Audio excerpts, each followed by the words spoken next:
welcome back, everyone, to another episode of Life from the Inside Out with Kris. And last time we talked about uh, weather being a reflection of inner moods, and this time we went into a little bit more detail about how to change those moods using the AAA process, and that is acknowledging, addressing, and accepting, and how to use that to look at these moods and not judge them, and and how to understand that using the reflection of the weather, and come to a deeper understanding. So it's really cool conversation. Mm. I guess so. I'm not too sure of everything that was said, so I'll take your word for it. Well, Surgeon, I know you asked what are we going to talk about. I'm just hoping we'll build on that, and yeah, and see kind of where that goes.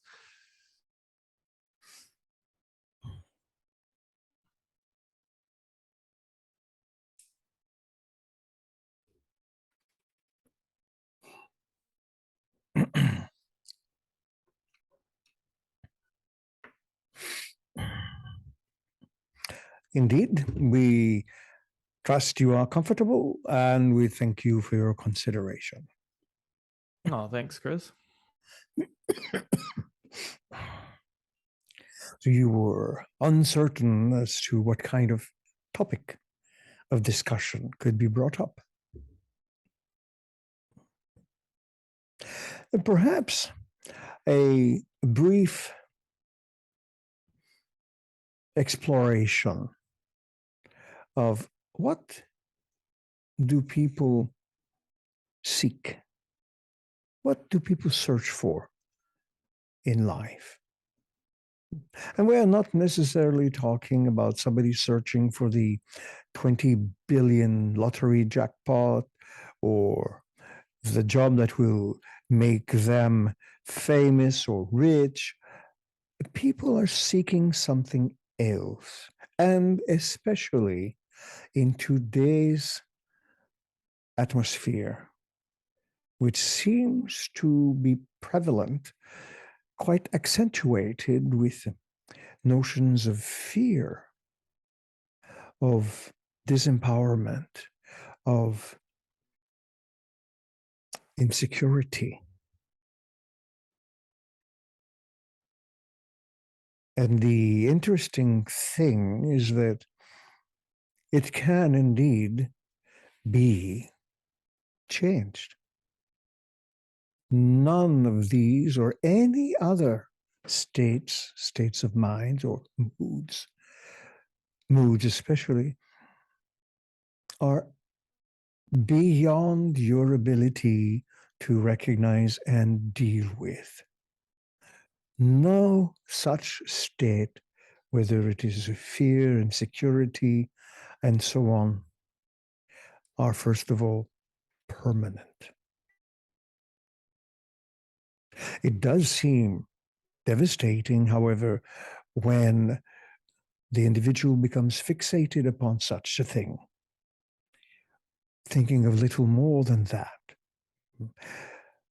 literally exaggerating such situations.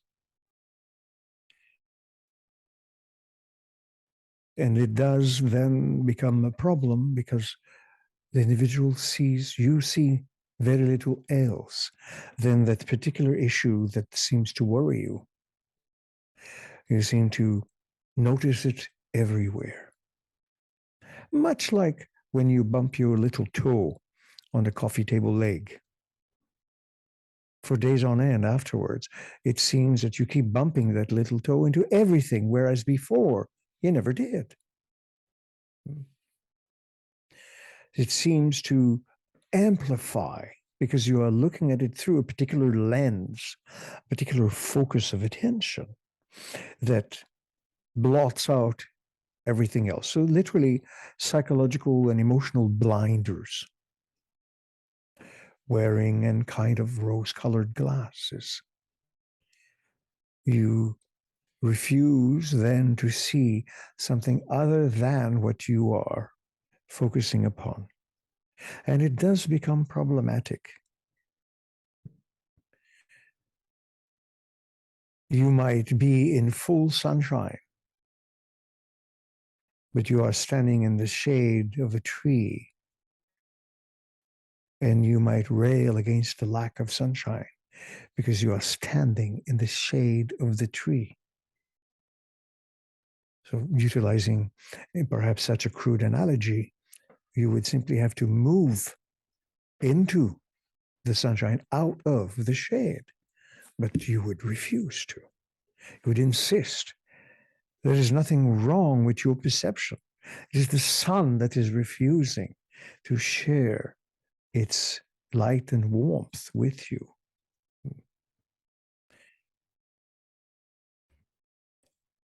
Sometimes the tree might want to push you into the light, but it cannot do that. You have to kind of take the necessary steps to move out of the shade and into the sunshine. So the onus is on the individual to recognize and take appropriate action. And even though in the previous discussion we suggested utilizing a method we introduced in 2004, the triple A, there are many other options. There is EFT, there is breathing, and there are many others. The main point is to not allow yourself to stew in that situation, but to take action, recognize what is occurring, move out of the shade into the sunshine. So these fears, insecurities, frustrations that seem to abound are not all of your experience. Would they appear to be that way because of the particular attention that you're focusing upon? Moving your thoughts, emotions, and feelings elsewhere, out of the shade, into the sun, the sunshine, and the day can have a significant impact in alleviating the situation. Utilizing that as the example, fears, insecurities, these things and so many others have an anatomy. They are composed primarily of particular images that seem now to be blown out of proportion and blot everything out, everything else out of your sight, as if you can only see that right now. And it magnifies, and the magnitude increases with the concentration. And again, it feels as if somehow or other you might lose the better part of your day to those particular kinds of scenarios. So, since these kinds of situations, which are all in the mind's eye, are composed of very particular images, which themselves are associated with emotions and feeling states or tones, one can begin to play with the idea that the images I see that seem to fill me with fear or insecurity or disempowerment, or anything else for that matter, that I do not necessarily want in my face, those images can be played with. Those feelings and emotions can also be played with. And by played with, we mean edited.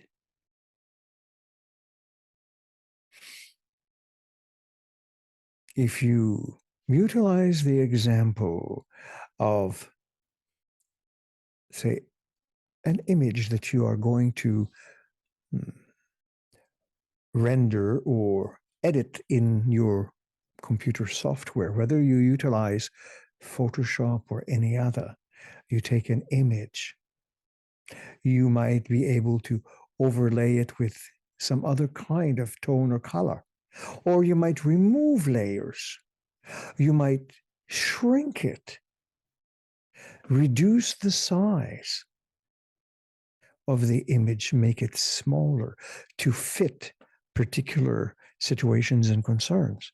Perhaps you want to include it in a smaller text or document of some kind. So you would use that.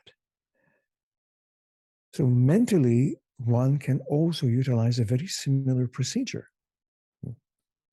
Just take the images that seem to fill you with either fear, insecurities, and utilizing your imaginative abilities, because everyone has, whether recognized or not, and perhaps change that image, make it go further away, reduce it in size to something more manageable so that it doesn't block out everything else from your mind's eye. Perhaps change the tone, the atmosphere of the image, change and recognize and change some of the emotions associated with it, the feelings that are part of the experience can all be very nicely and cleverly managed in this way by pushing it into the distance so it is not everything you see, and by tweaking the feelings. And these will, in fact, be tweaked quite naturally as the image is moved further away. The impact of the feelings and emotions will also be diminished. So, this is, of course, nothing new. It is a particular form of NLP, neuro linguistic programming. But it can have a very strong influence in how, again, you manage something that you have created in your mind's eye. You might even have exaggerated it to the point where it appears overwhelming. But this makes it more manageable, makes it easier to deal with, or even to move it so far away from you, as if you are putting it in a slingshot and sending it out into space, that the issue is now insignificant. So these are just little things that you can play with, but its effect upon you are definitely experienced. So even though it is something that exists in the mind's eye, it will have its influence upon your senses and your own body. And that is why any kind of content of the mind deserves attention, either to move it away or to bring it more front and center. Things that you do want, perhaps more feelings of security, feelings of contentment and fulfillment. They all have their particular imagery. They all have their attached emotions and feelings. And these can then be brought closer to your mind's eye. And that then becomes the experience. Its influences would definitely be felt just as easily as the other kinds of influences that might not necessarily be to your liking. Does that make sense to you? Yeah, I'm following you. And the thing that's coming up for me, when we're talking about the images, it's that we're working with like an inner model or the inner blueprints of these sort of feelings, emotions, and imaginations and imaginings, and then learning In to move to what we want to create. the industry that creates the world and the world experience is entirely in the mind. If it were not for your mind, your thoughts, your ideas, your imagination, you would not have been able to create all of the civilizations, ancient, modern, and future, all of the accoutrements of civilization would not exist without an idea, an imagination, feelings and emotions attached to the whole scenario, the whole production. So the mind is the industry of the world. That is where everything is made. From there, then you use the elements of the physical reality to create what you perceive in your mind's eye. So your imagination, in that way, is priceless for everything else, perhaps MasterCard.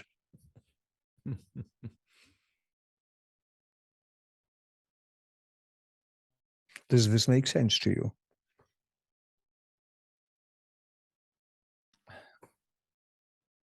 Well, yeah, I mean, I guess it might be a silly analogy, but in some ways, we use the MasterCard or some sort of funds to buy, what we want or what we want to bring into our experience, at least in those Indeed. terms. And I guess the imagination might kind of work in the same way, but at the level of the mind. We could easily say that everything in your physical experience is the result of what goes on, of the tinkering that goes on in your mind. How would a civilization have been built if not with the utilization of ideas, which literally are converted in the mind? And then you figure out how to do them in the physical experience. Thoughts and ideas, the feelings, imaginations, emotions, and so on. That kind of mental realm, that mind, is far more important than you might ever suspect. And we mean that in the deepest sense of the word.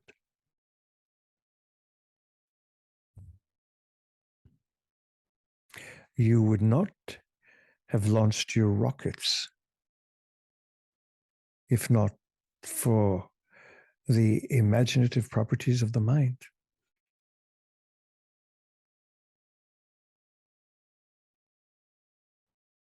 Sure, we had to see it there first. Mm. And even Indeed. maybe in something like that are probabilities involved, imagining and that that is a probability and is a possibility physically. You have more than one mind and more than one layer, even in the one mind. So the surface most layers of the mind, your imagination and so on, that you're the most familiar with are, if you like, doorways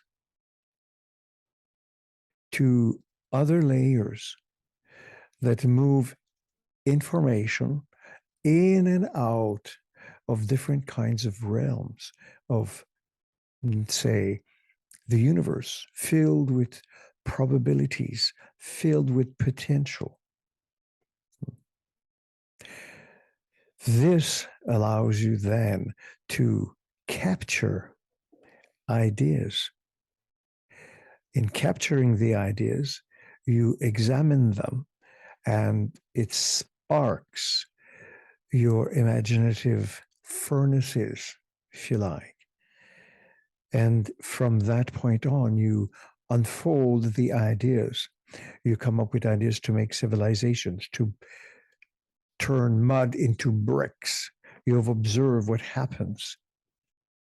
You lay out the foundations for ancient cultures and fortresses and megalithic structures and so on and so forth. Even to this day, you have to utilize the properties of your imagination to draw the blueprints for constructive purposes, to erect a condo or a house, a shopping mall, or anything that you create. Someone has to use that imagination.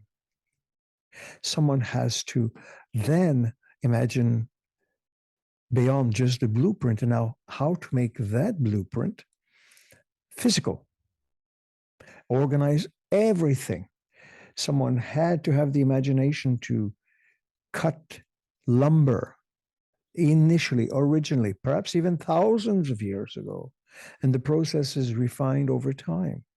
But you still need those processes, those inner mental processes.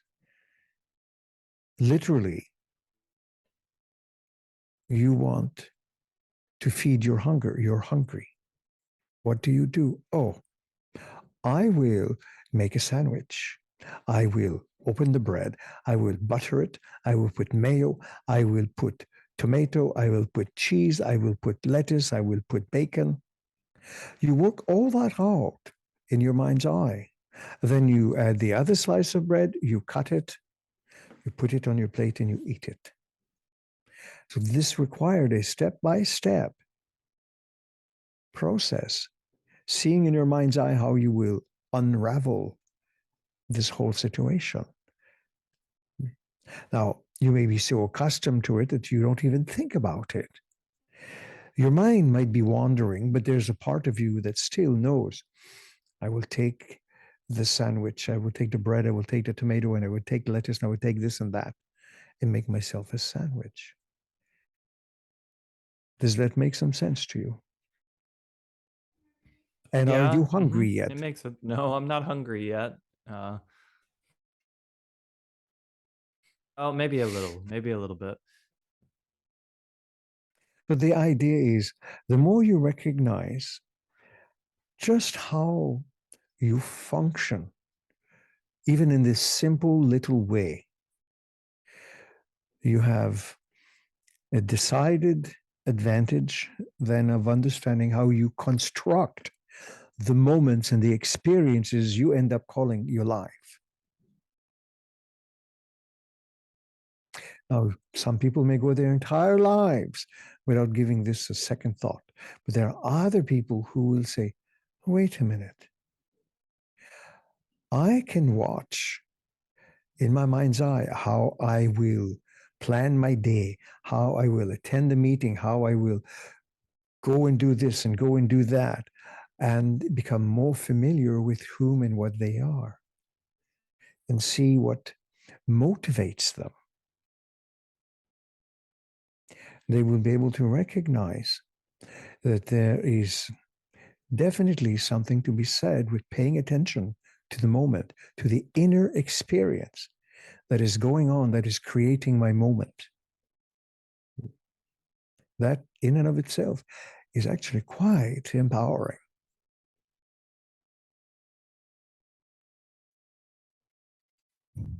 Does that make sense to you? Yeah, it does. It seems to be a symbol or for, that's where the creation's happening in the moment. Indeed. When you have ideas, they are complete with everything you need to unfold it, to make it part of your life experience. It may come again at the risk of repeating ourselves, it may come complete with all sorts of imagery, which solicit feelings and emotions from you in a variety of ways. You then take that, and with the power of your own moment, you bring it into fruition. You make it happen. It went from an idea, a thought, to a living experience. All that from making a sandwich. As some people would say, isn't life grand?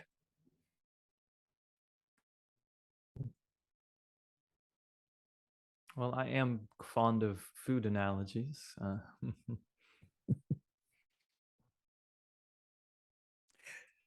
The basic idea is to pay attention to your own creative processes, to the stuff that goes on in your mind, in your awareness. Being mindful in this way has powerful effects. You might even recognize much more easily when you move again into a situation that is perhaps no longer functioning for you. You have utilized this far too long. You need now a new process. So paying attention, being mindful, it's not just about trying to focus on all the sweet thoughts, the thoughts of light, but also recognizing when you have those moments where there are no lights, when you are in the shade, you are in the shadow, and then taking appropriate action and recognizing what happens in you, with you, leads to eye-opening experiences. Now, with that, we will return Joseph to your lovely self, and we thank you very much for your consideration. Oh, thanks, Kris. Great episode. Thank you.